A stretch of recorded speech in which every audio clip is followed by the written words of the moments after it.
Saat kita menerapkan OMAD, secara otomatis pankreas tidak akan bekerja dengan keras melepaskan hormon insulin. Hal ini justru malah meningkatkan sensitivitas insulin sehingga dapat bekerja secara maksimal.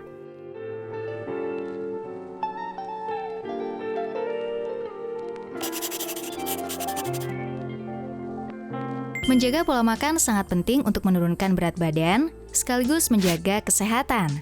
Seringnya kita makan tidak teratur dan semua makanan yang kita makan bukannya malah bikin tubuh langsing dan sehat, seringnya malah bikin tubuh gemuk dan didatangi banyak penyakit. Gimana enggak?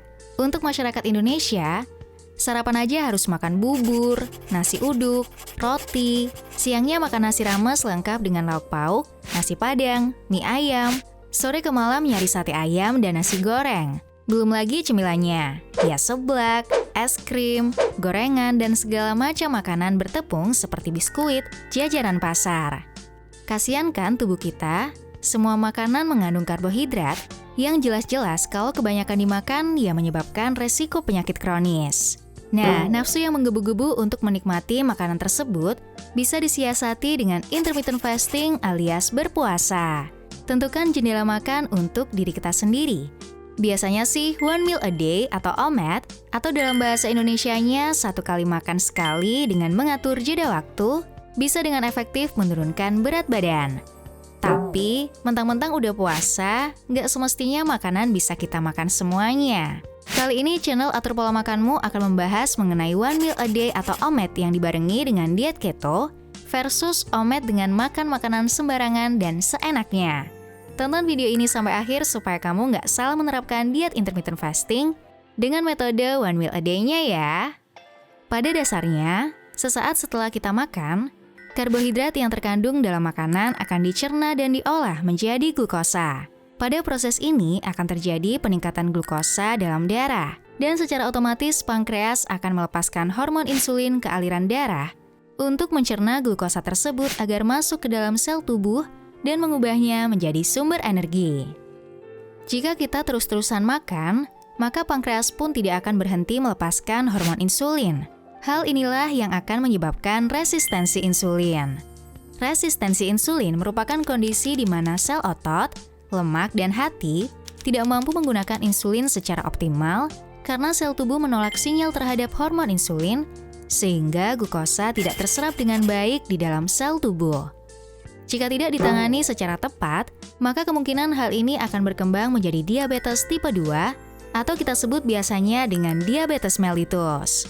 Semakin banyak produksi insulin akibat adanya resistensi, maka sel beta pankreas akan bekerja lebih keras.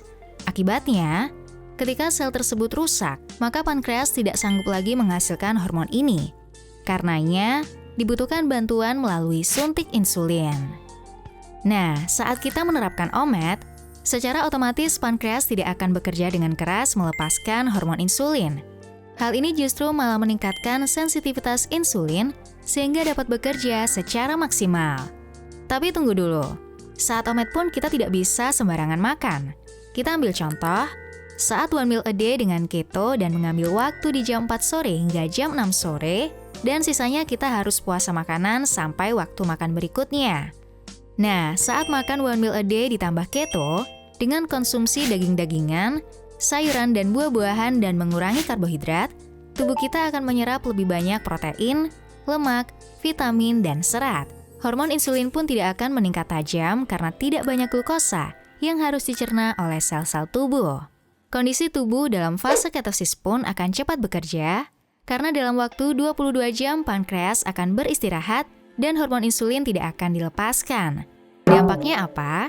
Tubuh akhirnya menggunakan lemak-lemak untuk dijadikan energi, dan tubuh kita pun akan membakar lemak-lemak yang menumpuk.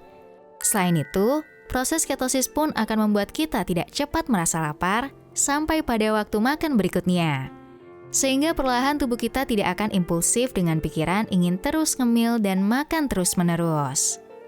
Bandingkan dengan one meal a day, tetapi kita masih mengkonsumsi karbohidrat yang banyak, dengan makan makanan seperti mie instan, mie ayam, nasi goreng, atau makanan fast food seperti ayam goreng, french fries, dan minum-minuman manis dan bersoda. Hal yang perlu diketahui, perilaku tersebut justru malah membuat gula darah pada tubuh melonjak drastis dan secara otomatis pankreas melepaskan hormon insulin yang sangat banyak untuk menyerap gula dalam darah. Namun setidaknya, meskipun makan sembarangan, pola makan 1 hari sekali memberikan jeda waktu yang sangat panjang untuk kadar insulin menurun dan pankreas beristirahat. So, gimana kesimpulannya? Makan 1 meal a day dapat memberikan waktu istirahat pada pankreas untuk beristirahat dan meningkatkan sensitivitas pada insulin dibandingkan dengan kita makan dengan frekuensi yang baik dalam 1 hari.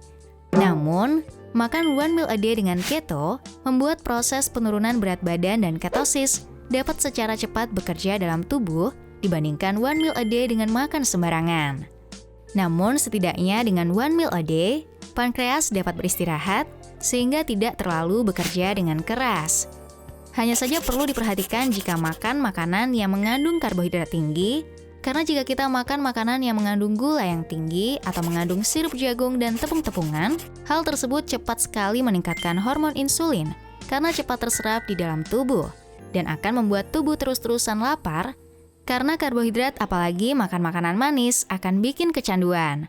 Bukannya tahan puasa seharian, nanti malah nggak bisa nahan godaan makan manis lagi. Sebaiknya makan makanan yang mengandung karbohidrat kompleks yang alami, seperti kacang-kacangan atau buah-buahan. Karena dalam karbohidrat kompleks terdapat kandungan lain seperti serat dan vitamin yang dibutuhkan sebagai nutrisi dalam tubuh. So, gimana? Masih mau makan sembarangan dan tidak teratur? Jawab di kolom komentar ya. Oh ya, pastikan kamu sudah subscribe channel Atur Pola Makanmu, lalu jangan lupa komen di bawah, tulis komentar "Saya sudah subscribe", dan tuliskan pertanyaan seputar dietnya. Nantinya kami akan mencoba menjawab pertanyaan atau komentar terbaik dari kamu agar kamu mendapatkan jawaban yang tepat. Komen juga topik apa yang ingin kami bahas di channel ini. Yuk, bisa yuk komen yang banyak ya. Kalau kamu suka dengan konten ini, jangan lupa share video ini ke teman-teman, pasangan, dan juga keluargamu supaya mereka nggak ketinggalan informasi penting ini. Terima kasih sudah menyimak video ini sampai akhir. Sampai jumpa di video berikutnya.